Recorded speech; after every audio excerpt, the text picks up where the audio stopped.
Welcome back to another episode of the Biz Magic Podcast, your place for all things tech in your online business with some solid hits of general biz chat too. My name is Patty Meyer, and I am the CEO and founder of Biz Magic, where my team and I support entrepreneurs who are overwhelmed by the backend tech of their business. We create, implement, and teach the tweaks that help our clients make a bigger impact with less stress. Today, we are diving into a topic that is super important for business owners, no matter where you are at in your business journey. It is how to automate your business for more time and less stress. If you've been feeling buried under day-to-day tasks, you're constantly juggling client work with behind the scenes operations, or you want to make sure that you're giving your clients a really stellar onboarding experience, this episode is for you. Our guest today is someone who helps entrepreneurs find calm in the chaos by building the systems and structure that allow for sustainable, scalable growth. And that guest today is Crystal Eva, who is a fractional chief operating officer and online business manager who helps service-based business owners streamline operations, optimize systems, and scale their businesses with ease. With a passion for helping entrepreneurs reduce overwhelm, Crystal uses her expertise in project management and client relationship management to simplify processes and boost efficiency.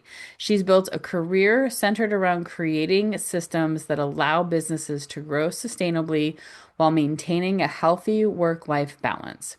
Crystal is also the creator of the Ops Room, a community for business owners focused on optimizing systems and operations, and she's passionate about helping women entrepreneurs reclaim their time and energy to focus on what truly matters. She believes in creating businesses that align with personal values, and she's dedicated to helping others do the same.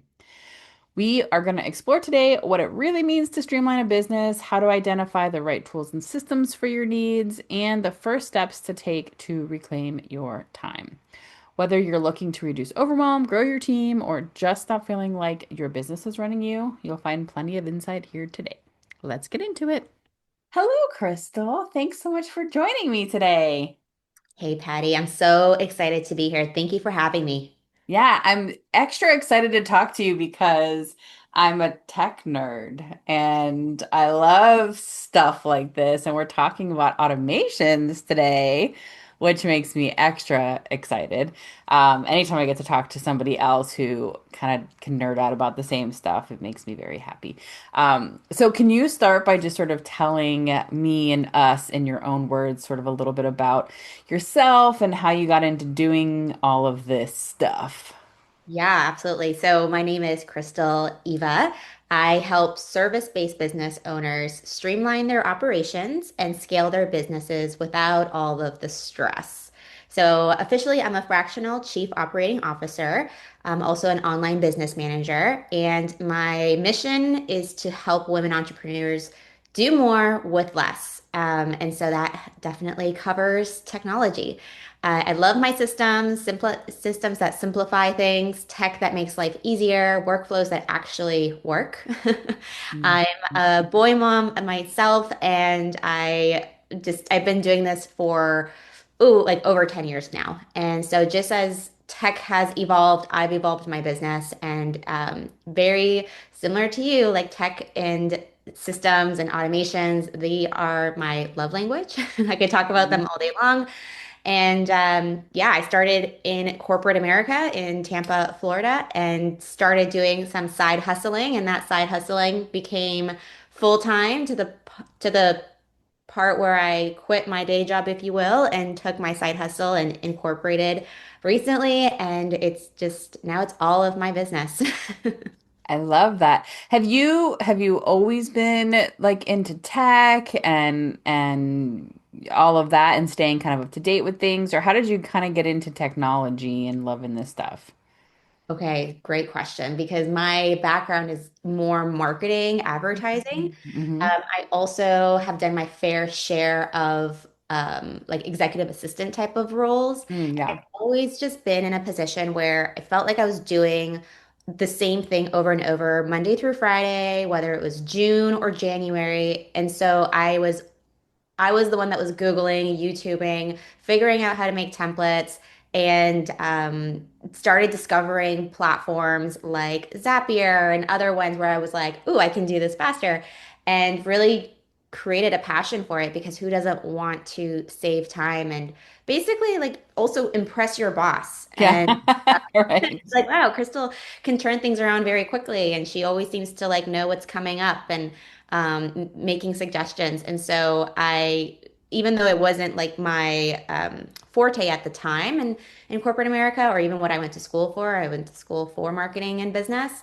But now, especially in the online space, I find that you you can't be in this space without knowing about automations and knowing about workflows and if you don't have those things in place, oh, you're losing a lot of time and consistency, right? Yeah, yeah, absolutely. So I think automations can sound different to everybody. So tell us kind of what does automations mean to you and how do you apply it in your own business? Okay, to me, automating a business is all about creating efficiency. So that means anything that is repetitive, time consuming, even just let's call it administrative tasks. If I Mhm. can take that off of my plate and focus on bigger picture stuff, that like makes me so happy. So it's not about replacing the human touch. A Mm. lot of times when we hear the word automation or systems or workflows and hacks and stuff like that, we think about, oh man, we don't want to lose that human touch of why our clients love working with us so much. And that is something that I have to convince a lot of my own clients when they do start working with me is, you know, people work with me because they know it's me and it's not a robot. And it's like, well, who said anything about robots here? Yeah, yeah. And there are ways, and we can definitely dive more into them. There are ways to keep your human touch in your business Hmm. while streamlining and automating those repetitive administrative things that basically anyone can do while you can still do that personal human touch element that you find that is really important in your business. Yeah, and I think what's so powerful about creating automations and workflows in a business is that it allows you to spend your time doing the stuff you're really good at and showing up for your clients in a way that is more powerful and you look more professional. You look like kind of you have your shit together even when you don't have your shit together, which is most of us a lot of the times, right? But like it's like this whole process that looks really clean and really nice and so it builds trust, it builds credibility and all of these things because this is and oftentimes is one of the first experiences somebody has with you and your business and your services. So it's really powerful when you have this really clean, automated, seamless process that then allows you to stay in your zone of genius and let sort of this magic happen. Yeah, and I think too now, even being on the other end, sometimes when say I enroll in a master class or a free workshop or what have you, I'm very like I'm paying attention to the journey that I'm going through, which means did I Mhm. get a confirmation email? Did when I click paid or register, did it redirect me to a thank you landing page? If I ever have an experience where I purchase something and nothing happens, like I'm not redirected to a confirmation page, I don't get something in my email right away, I start to panic. Yeah. I'm, hey, wait, did it go through? Did it not go through? Now I'm spending time as now the potential client or customer, emailing support, waiting for them to get back to me on a Monday at a 9 a.m. But now it's like Saturday morning and I have to wait and then I forget about it. It really, like you mentioned, trust. Trust is a big thing, especially in the online space, because we aren't talking to people on the phone anymore. We're not like shaking hands and giving hugs and, Mhm. getting referrals like that anymore. So the you only have that one opportunity to make a good first impression, but it's also I feel like it's like a way to show respect to people who are Yeah. basically deciding to either give you their hard-earned money or maybe it's their time, for a free resource. You want them to have the most seamless, experience of being in your world, and that can start like immediately from just them landing on your website. Yeah. Yeah, it's funny that you say that. So I recently signed up for a ceramics class and I spent money and signed up, did all the things, and I think I got a confirmation email and I think I purchased like 3 or 4 weeks before the class started, right?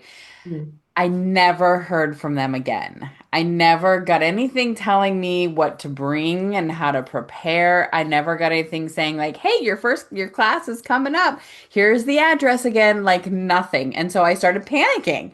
And I was like, "Well, maybe I'm not actually in the class. I mean, I did get the confirmation email, but where do I go? And is there parking? Is there?" And so I start calling them, but then they didn't answer the phone. And I was just like in this space. And I'm a very type A person. I'm always chronically early. I like to plan things out. So for me, this is like dread, right? Because I'm like, what if I show up and the class has been canceled or I'm in the wrong place and then I'm late for the class and like all these things in my little anxiety brain are freaking out. And it Mhm. all could have been taken care of. And that's me spending a fair amount of money that I've already given them. And now I'm second guessing. And I'm like, is this really like, what is their operation like? And is this going to be a good experience for me? What is their class like? In the end, I finally got a hold of them only because their class got canceled the first day because of a power outage. At that point, I had a contact and I'm like, is there anything? And he's like, no, just show up. And I'm like, okay, well, it would have been nice for you to tell me that. And as a business owner, I'm seeing all of these ways that it would have been really easy for them to automate all of this stuff to make just a really supportive experience for me as the person who's purchasing, because that was my first experience ever with them and it was pretty not great. I mean, overall, the class was excellent and I had a great time, but I really thought about getting a refund for a minute because I was like, I don't know what's happening and my anxiety is through the roof. Yeah, So, and our expectations now, like as a buyer, the yeah, buyers out there, their expectations are, I don't want to say the word high, but they kind of are. Like those reminder emails, like you have a call yeah, with me in 24 hours, you have a call with me in an hour, you have a call with me in 15 minutes, you have a call with me right now.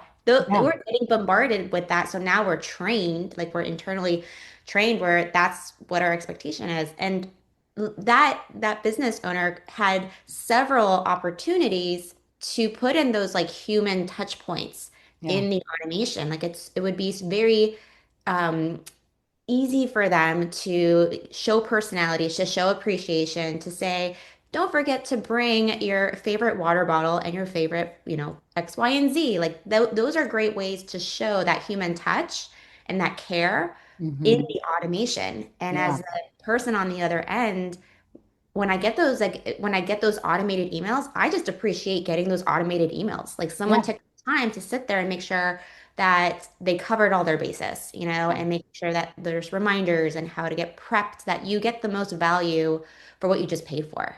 yeah, yeah.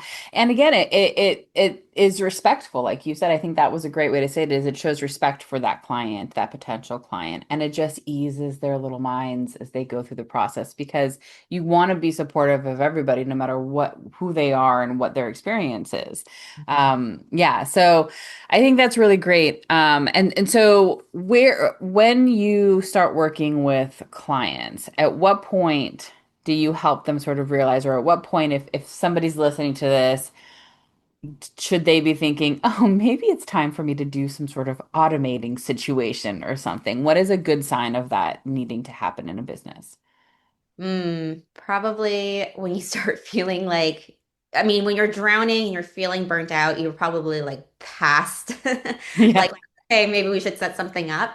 But definitely, like, if you are feeling like you're just never, not even ahead, but just on time, Yeah. like, oh man, I have an appointment with someone at the discovery call tomorrow, and I haven't even prepped for it, or I haven't even sent a reminder email. I mean, if you don't even feel like you're on time, like that is definitely a sign that you can get very basic, simple. Like we're not talking about automations that need to be complex here. It just Yeah. can be something like that reminder email that's automated with the Zoom link. People scramble for Zoom links all the time. Why not send that in an email to them, telling them how much, how excited you are to meet them in 24 hours? Here's the Zoom link again in case you didn't grab it. Yeah. And so if you feel like you're drowning, you're burnt out, and you're doing things on repeat and things that don't take a lot of brain power is what I say. If it doesn't take a lot of brain power and you're consistently doing it, or maybe inconsistently doing it, that is your red flag of, okay, I need to set something up where these repetitive, low, like administrative tasks need to get done. But that doesn't take away from the fact that just because it's administrative or it's doesn't take a lot of brain power, that can create still a bottleneck in your business. So if you Hmm. didn't send that confirmation email, if you didn't send a reminder email, those are just very basic examples, but those can easily create a road like block Yeah. for potential lead to say like, I don't trust this process, but also like if this is a glimpse of how it is to work with you, like I'm not feeling warm and fuzzy inside. Yeah. Yeah. So, and I think too, I think it's never too early, right? Like I think the sooner you can get an automation going, the better because it gets you used to doing it and thinking about it. And it's more time that you can spend doing trying to get more clients or giving even a better experience to your clients, right? Servicing additional clients. Any of that is stuff that you can do. And I love that you're saying like it doesn't have to be complicated. It can be really simple. So what are some simple automations that you find yourself kind of helping your clients with, or that maybe is a dip the toe in water kind of starting point for people who are scared of automations or not sure? Yeah, I had a workshop and a live in-person workshop a few weeks ago, and one of the first things that we covered was we need to do an audit. We need to do an audit of where you're spending your time because typically it's not where we think we're spending time, or we're not spending a lot of time on this. Actually, we're spending way too much time on this. And so when we do that audit, the next step will be what in this situation is repeatable. What in the situation is inconsistent that needs to be consistent. So we need to get clear about what you're doing on repeat. And then from there, this is kind of where we go wrong for most of the time is Mm. we wanted then automate and streamline everything. And Right. so then we're like, okay, I have 10 things I want to automate. And then my business is going to be awesome. And then I'm going to scale and make lots of money and have a lot of time. No, no, no, no, no, no. That's like where we go wrong. We just want to start with one thing. And the way to decide what that one thing is looking at, again, what takes the least amount of brain power, but it's consistently repeated that needs to happen so you don't have that roadblock. And let's just automate that one thing. And if you don't have access to someone like you or me who has a little bit more experience in platforms and tech, I suggest like just opening up your chat GPT or whatever, AI you're Mhm. using and have a conversation and say, this is what I need to see happen. This is what I want to simplify and automate. Um, and this is my budget and this is the type of business I run. What do you suggest for tech and what do you suggest to start out?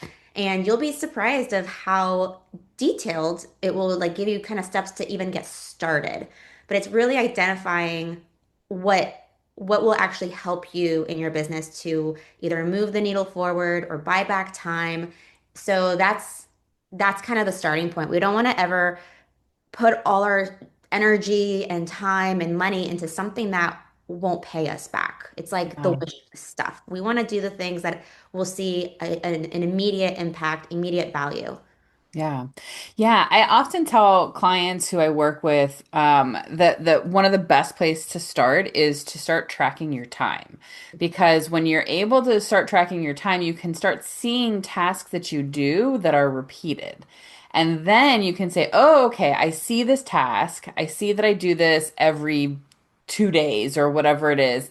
Now let's see, can I write down what I do?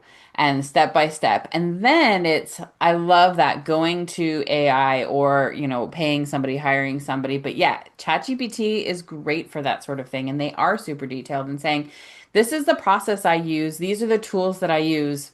is there a way to automate this?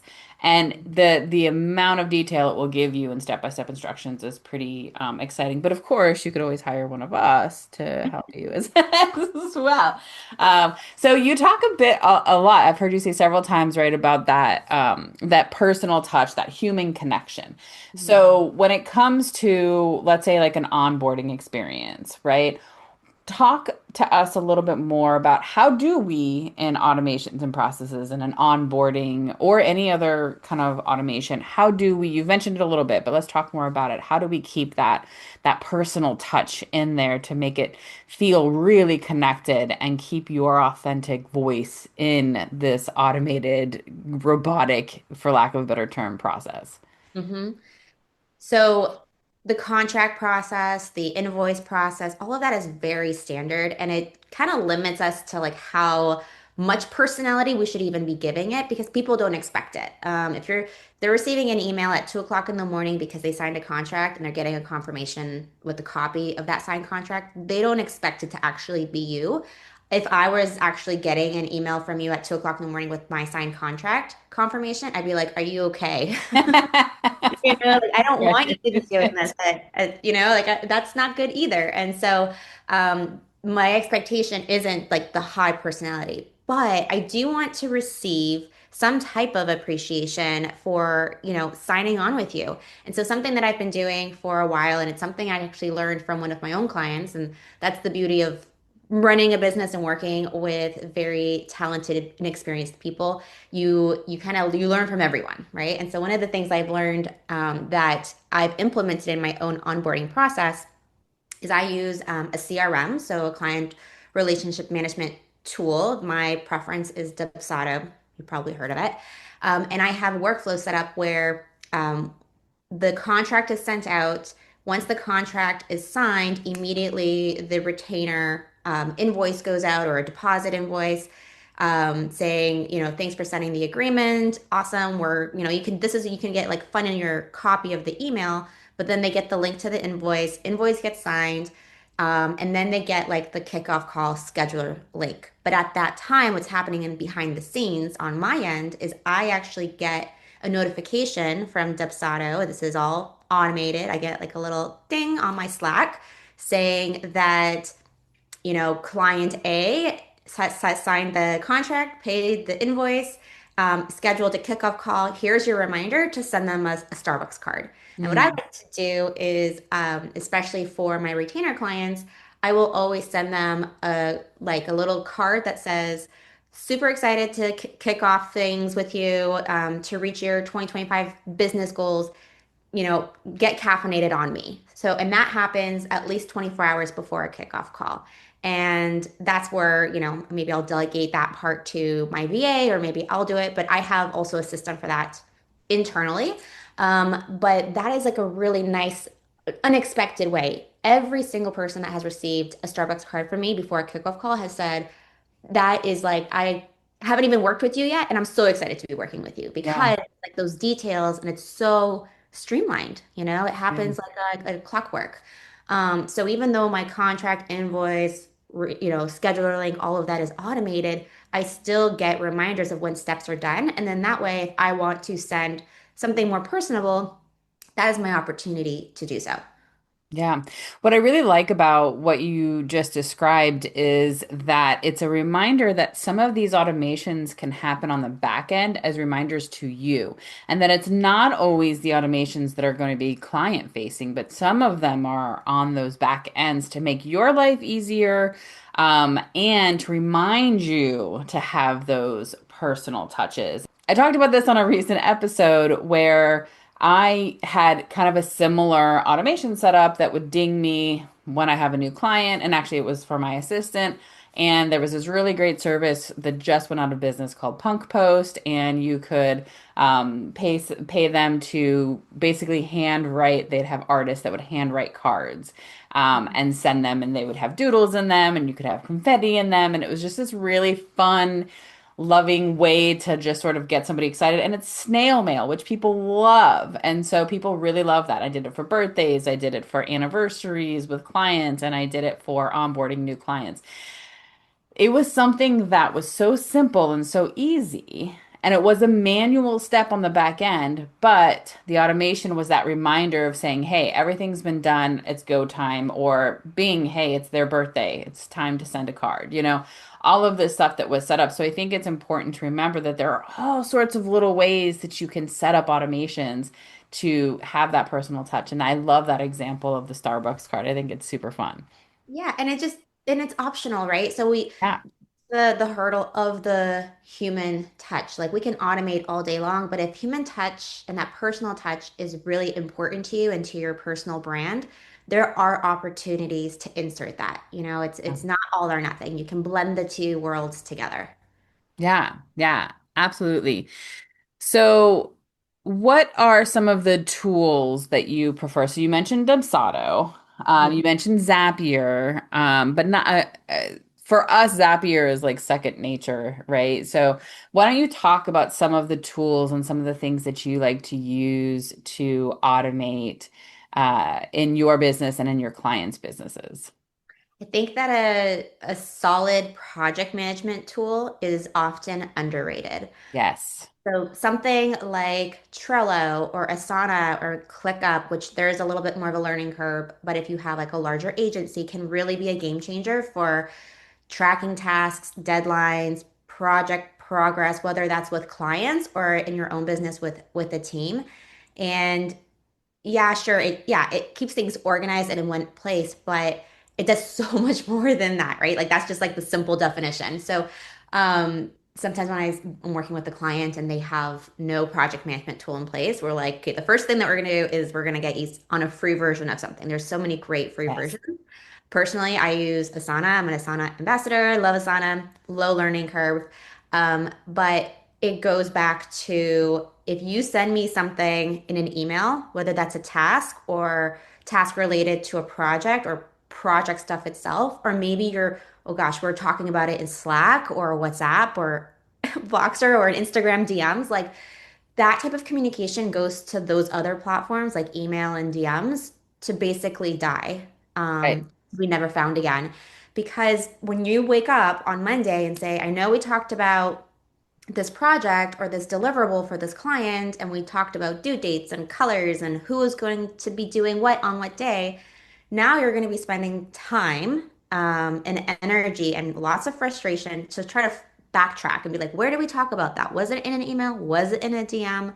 Why not just put everything into Asana, ClickUp, whatever, where the people who are working on that project, even if it's just you, just knowing that Mhm. all of that information is in one place like that saves so much time, so much energy, and it makes you look and feel like you got your stuff together, right? Like your client feels confident. You can quickly see where we are in the project or in the task. And the great part I think about the project management tool route is that each task has like a due date section. So even if you don't Mhm. even have a due date, my advice is make one up, Yes. right? Yeah.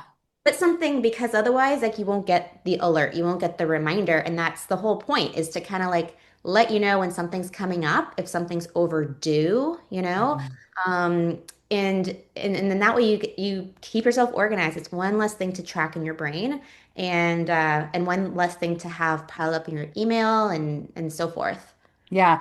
And what's really great about that is that when you are also connecting other people to your project management tool, you can have whole threads of conversations and all the assets you need and everything for one task in one place. So instead of having to have these conversations in Slack and then about this task over here, you can have a full conversation within that project management tool and have everything you need right in one place. And the other really cool thing about that is that even when you do have stuff in email, a lot of these have, especially in Gmail and things like that, there are tools that allow you to, like plugins, for lack of a better term, to allow you to just take an email and bop it right over to Asana. I love Asana also, or to whatever your preferred project management tool is. A lot of them have that. So that's another way to kind of automate that is if there is something that's in here, you're like, nope, I want it out of my email right now and I want it right in my project management tool. Boop, boop, right from your email, you can get it into your tool without having to think twice. And I think it's good to remember that there's all sorts of like Chrome extensions and things like that that can help do those little things to help keep those automations functioning, right? Mhm.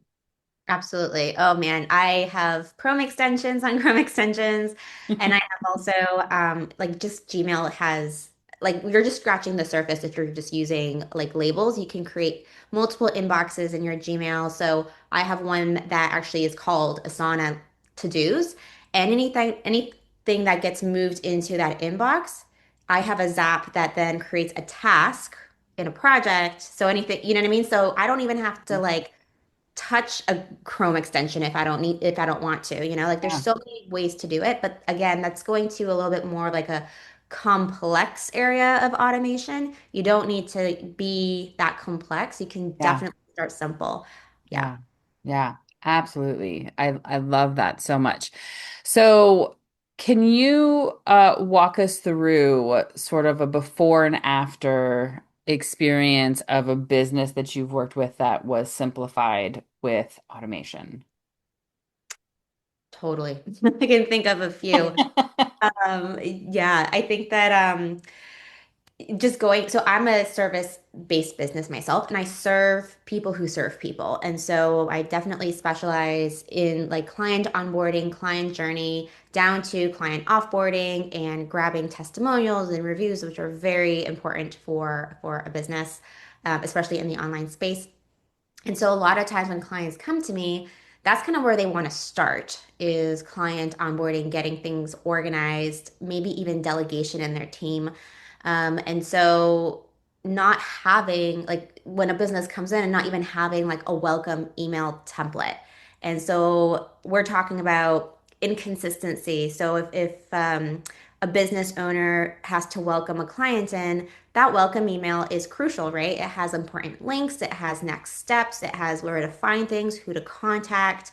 That welcome email needs to be like saved on your desktop. Yeah. But if your welcome email, let's not even say automated, but if you don't even have a template for it, then you're risking being inconsistent in your communication. And now you're like, oh shoot, maybe, oh, I forgot to include this in my welcome email that I typically do. The client will need to know this. And now you're sending out a second email, and that could get potentially lost. And so the biggest difference from what I've seen, like from working with me to then now flipping around, just like the process itself, like templates, canned emails, and having things like that stored. Where if you're getting a lot of the same questions and a lot of like the next steps, and say you don't have a CRM yet, Yeah. and so you don't have like automated emails, having canned emails and templates very handy. Whether that's in your Gmail and like the little template area on the bottom right hand corner, or maybe it's like just basically having things in a Google document you can simply copy and paste over. Even having something like that in your process and your internal system will save you a lot of time and brain power. Yeah, and I love that you mentioned the Gmail templates because you have to enable that. And so not everybody realizes that that's an option.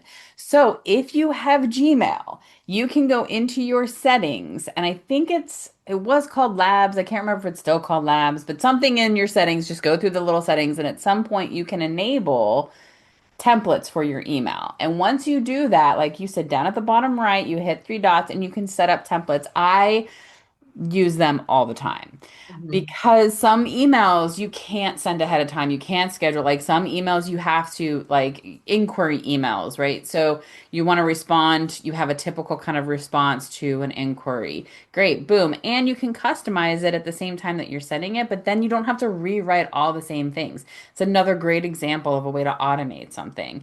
I live for reminders. So right now that we're recording this, it's at the beginning of a month. And so what happened this morning when I go to my email is I had update marketing trackers, update your expenses, send these specific emails to these clients about blah, blah, blah. And like, so I just had my whole list of things in my email that was waiting for me that I had set up in my project management tool to remind me and send. And so then I just go in and send my canned emails and boop, boop, boop. And I do all of this stuff and stuff that would normally take me hours and hours to do and to remember what I'm doing. And then I'd forget half of it because I'm busy doing other things and I'm checking emails and I'm da da da da da. It was all done so quickly and easily because I thought of these processes and I set them up and I have all the systems in place. And so it's amazing that when you start small and you start with one and then you get a feel for like, oh yeah, look, I like the way that feels. And then you do another one and then you do another one. And you get to this point where even using super basic, simplistic automations and workflows, your stuff's together and you've got a lot happening and it saves so much time. And it's really just amazing. And the more you do that, the more you identify opportunities that Mhm. exist to then automate more, right? For sure. And Super cool. about building confidence too, because a lot of times you've never set up an automation before or a workflow, or you don't know what SOP stands for, standard operating procedures. You don't have the confidence, right? You're just kind Yeah. of like, oh, this seems so techy. I need to hire an expert. Now with AI and what's available for us, even like YouTube, um, you could figure it out. And then once you do, you figure out the one thing you want to automate and you do that, you do it well, then you'll start adding, right? Just kind of start small like you said, and then you'll build that confidence to the point where you'll be like, "Oh, that wasn't as hard." And look, it's doing the thing I said it was going to do.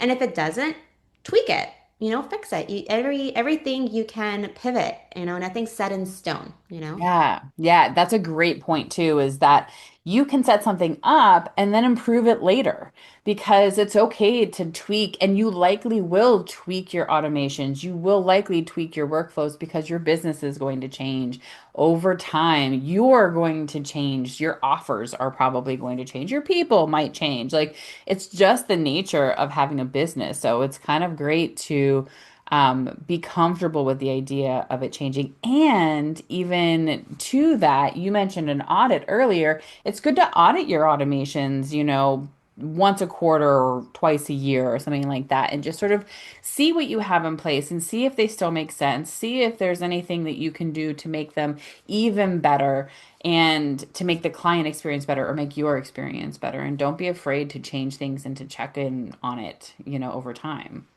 100%. I recommend that because not even, maybe you're getting feedback or your business is pivoting, but hate to say it, but technology is not perfect. We want it to be perfect, but links might break. Maybe there's an Mhm. upgrade. Maybe there's you have to refresh something because now it's no longer, syncing with the other thing that you originally had set up. So it's definitely a good practice. Put it on your calendar, put it in your Asana board.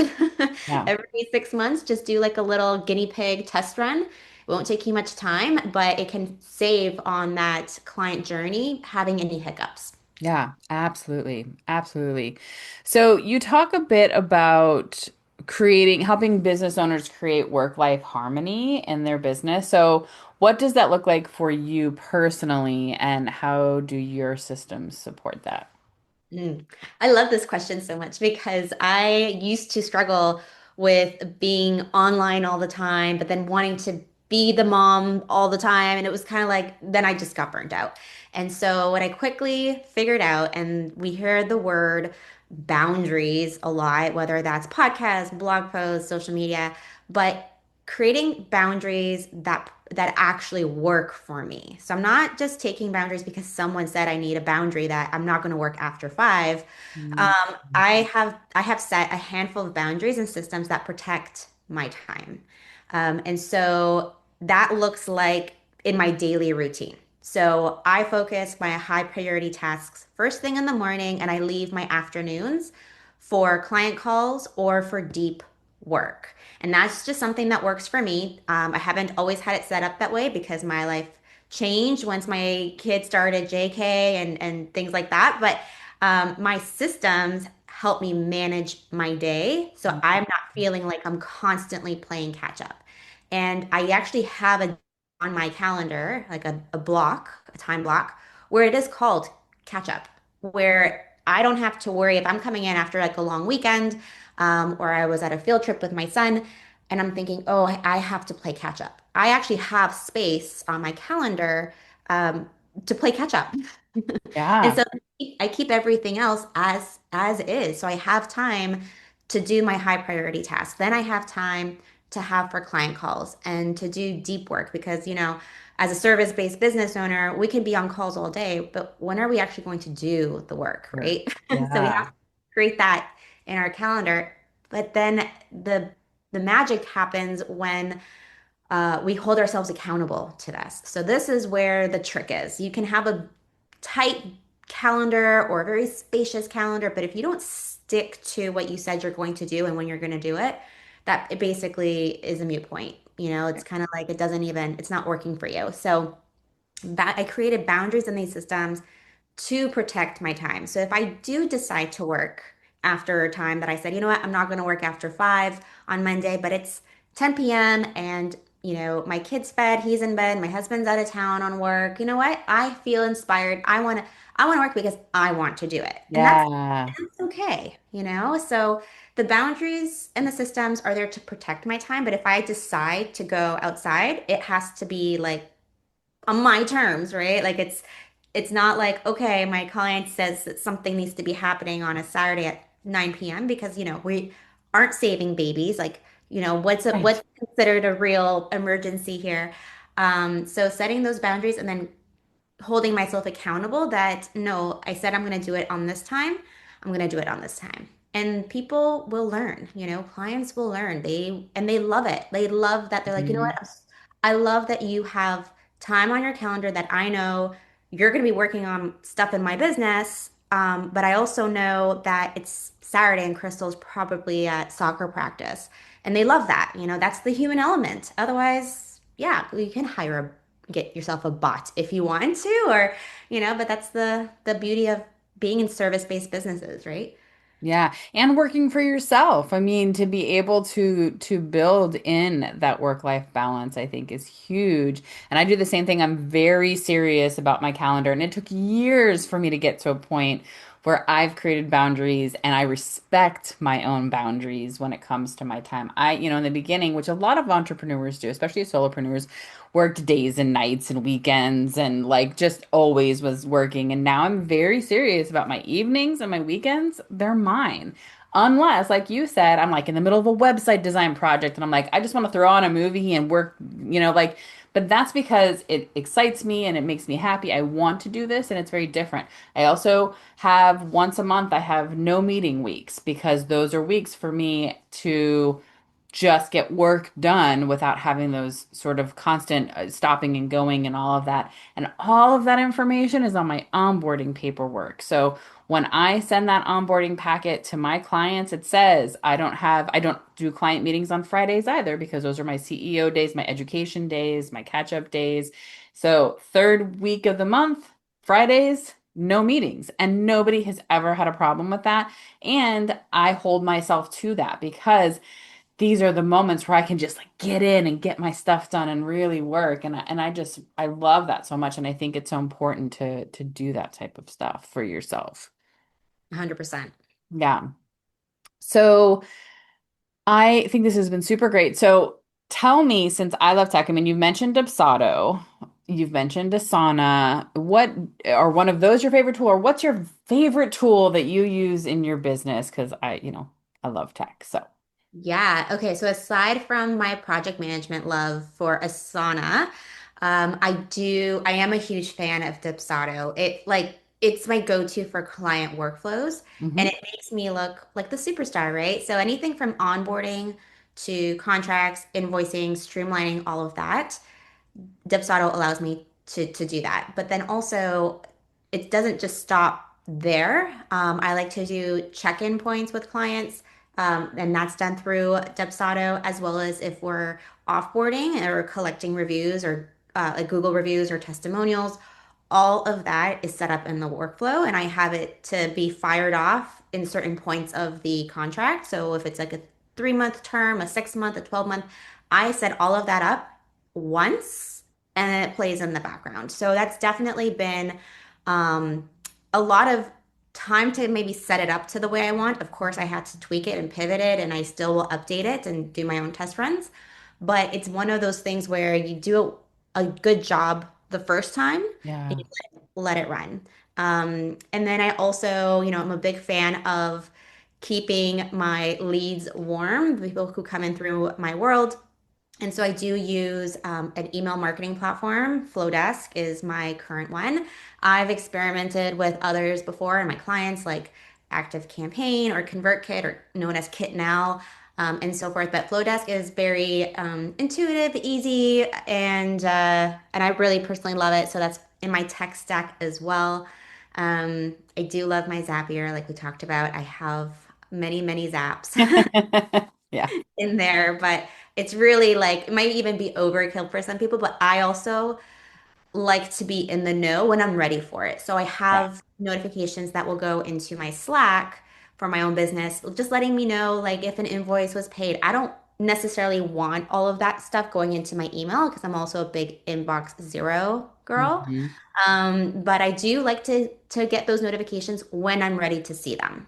So Yeah. even if it's a failed payment in my Thrive cart, which I'm a big fan of Thrive cart checkout, it's a really great Mhm. platform if you Me have too. to sell things. Yeah. Um, yeah, so a digital product sell checkout is Thrive cart for me, and then a retainer consultations type of checkouts is through Dubsado because of the client onboarding there. Hmm. But yeah, Yeah. that's just like a small glimpse into my tech stack, but it's also very simple. Yeah. I know well, there's so much out there that we can get excited about, but I even have to tell myself, like, Crystal, whoa, Yeah. why are we about to like subscribe to this? How is this going to better my life and my business?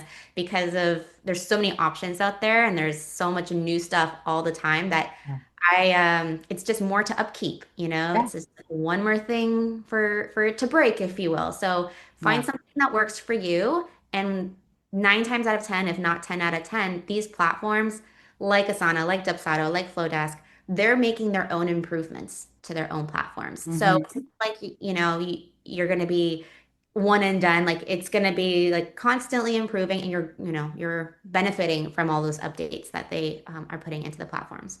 Yeah. Yeah. It's funny. So you're Dubsado and Thrive Cart. I'm 17 Hats and Thrive Cart. So I do the exact same thing. And Dubsado and 17 Hats are like the same thing, pretty much. They're competitors and that's a personal preference thing. But yeah, I'm the same digital all through Thrive Cart, but all of my retainers and things like that all come through Yeah. 17 Hats. So yeah, same. Is there anything that you wanted to share about automations? I would just say don't be intimidated.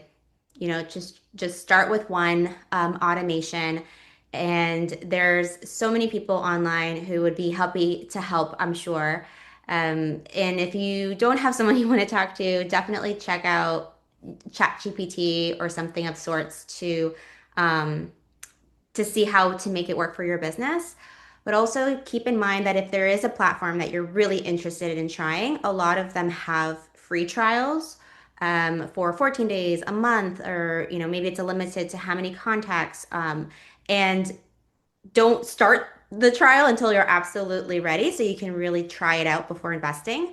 And a lot of these platforms have a awesome customer service support on the back end. So if Hmm. you have any question, if it meets your business needs, if you're not sure, they'll have like an educational back end where they have tutorials via video or maybe checklists, written step-by-step instructions.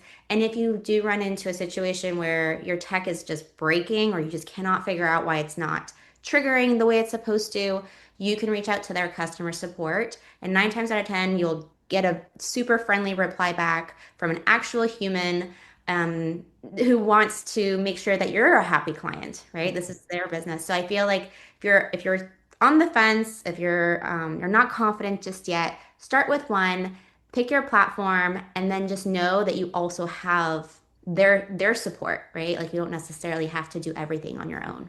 Yeah. And especially when you're in a trial mode, they want you to work with them because they want your money, right? And so they are going to answer your questions. So don't be afraid to use that chat and get the help and ask for what you want because they want you to have the best possible experience and make sure that you know this is right for you. So that's great advice. I always say that absolutely do that. I think that's awesome. So This has been super great. If anybody wants to work with you or learn more about you or anything like that, how can they find you? You can find me on crystaleva.ca. I've got loads of resources there, paid and free. We also publish 2 to 3 blog posts a month on how to streamline and scale your business with ease. So there's a lot of great resources on the website. You can also connect with me on Instagram at crystal.eva.virtual.services for Mhm. behind the scenes of how I run my business. And of course, you can reach out to me anytime through any of those platforms. That's great. Thank you so much. This has been amazing. Thank you so much, Patty. Thank you for listening to another episode of the Biz Magic Podcast. Like most small businesses and podcasts, we rely heavily on word of mouth. So if you like what you heard today or in any episode, please share with your friends and colleagues and rate, subscribe, and comment on your favorite podcast platform. Till next time, cheers to your magical biz success.